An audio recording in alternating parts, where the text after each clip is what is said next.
Welcome to Luca is a Billionaire, where the only thing I invest in is your answers. In this video, I will explain how to make rice vadi. First, gather your ingredients, including rice and lentils. You'll need to soak them in water for at least 4 to 6 hours, or even overnight. This crucial step softens the grains, making them easier to grind into a fine, smooth batter. Soaking also helps in achieving that perfect crispy texture for your vadis. Once your rice and lentils are perfectly soaked, drain them thoroughly.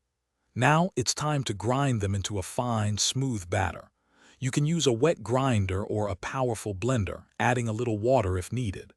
Next, mix in your aromatic spices: fresh ginger, green chilies, curry leaves, cumin, and a pinch of turmeric. Don't forget to add salt to your liking. With your flavorful batter ready, it's time for shaping.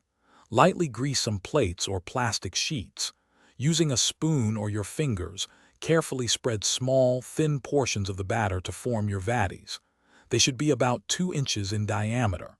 Now, the most important part: drying. Place them in direct sunlight for 1 to 2 days until they are completely dry and firm. Finally, it's time to enjoy your homemade rice vadis. Heat cooking oil in a deep pan to a medium-high temperature, about 350 degrees Fahrenheit.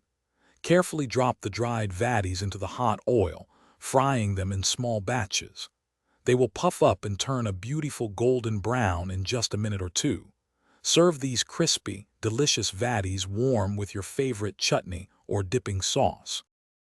Thanks for watching and please subscribe. It's the best investment you'll ever make.